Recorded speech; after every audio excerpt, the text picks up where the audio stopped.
கர்த்தருக்குள் பிரியமானவர்களே, பிப்ரவரி 21 இன்றைய பனித்துளிகளின் தலைப்பானது தேவனின் மெய்ஞானம். வசனம் ரோமர் 1 அதிகாரம் 20 வசனம். உலகம் உண்டானது முதற்கொண்டு தெளிவாய் காணப்படும், ஆதலால் அவர்கள் போக்கு சொல்ல இடமில்லை. கார்ல் வான் லினேயஸ் 1700களில் ஸ்வீடனில் வாழ்ந்த ஒரு உயிரியல் மற்றும் மருத்துவ நிபுணர்.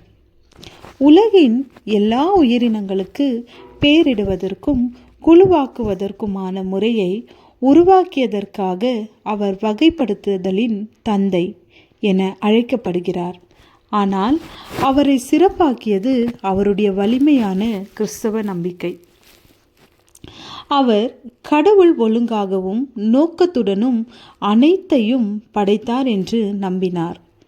ஏஜென்ஸ்லில் கூறப்படும் படைப்பு கதையால், குறிப்பாக கடவுள் 7 நாட்களில் உலகை படைத்தார் என்ற நிகழ்வால் அவர் மிகுந்த ஊக்கமடைந்தார். இதனால் உயிரினங்களை பெயரிட்டு ஒழுங்குபடுத்த அவர் 7 முக்கிய பிரிவுகளை பயன்படுத்தினார். வேதத்தில் எண் 7 என்பது முழுமையையும் பரிபூரணத்தையும் குறிக்கிறது. கடவுளின் பரிபூரண சிருஷ்டியை பிரதிபலிக்கவே லினேயஸ் 7 பிரிவுகளை தேர்ந்தெடுத்திருக்கலாம். கடவுள் அவரது பணிக்கு ஆசீர்வாதம் அளித்தார். இன்று உலகம் முழுவதும் உள்ள விஞ்ஞானிகள் அவர் உருவாக்கிய முறையையே தொடர்கிறார்கள். லினேயஸின் வாழ்க்கை நம் நம்பிக்கையும் விஞ்ஞானமும் ஒன்றாக செல்ல முடியும் என்பதை நினைவூட்டுகிறது. நம் விசுவாசத்தை கடவுள் நம் வேலைக்கு ஆசீர்வாதமாக்குகிறார்.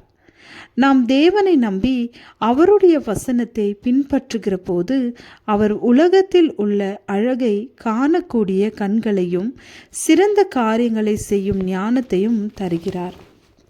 தேவனுடைய படைப்பில் அவருடைய ஞானம் விளங்குகிறது.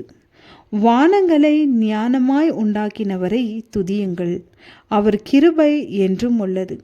சங்கீதம் 136 அதிகாரம் 5 வசனம். தேவனுடைய சிருஷ்டிப்பை ஆராய்கிறவர்கள் மிகுந்த ஞானம் அடைவார்கள். அநேக விஞ்ஞானிகள் வேதத்தை ஆராய்ந்ததின் விளைவாக உருவாக்கப்பட்டார்கள். விஞ்ஞானத்தை கண்டுபிடித்த அநேகர் மெய்ஞானத்தை அறியாமல் போனார்கள். சிருஷ்டிப்பில் அவருடைய ஞானம் வெளிப்படுகிறதற்கு காரணம் அந்த மெய்ஞானத்தை கண்டடைய வேண்டும் என்பதற்காகவே அல்லாமல் வேறொன்றுக்கும் அல்ல. அவர் நீதிமான்களுக்கென்று மெய்ஞானத்தை வைத்திருக்கிறார். உத்தமமாய் நடக்கிறவர்களுக்கு அவர் கேடகமாய் இருக்கிறார். நீதிமொழிகள் 2 அதிகாரம் 7 வசனம். ஜெபம். பிதாவே, உம்முடைய சிருஷ்டிப்பின் மெய்ஞானத்தை கண்டடையும் பாக்கியத்தை தாரும். ஆமேன்.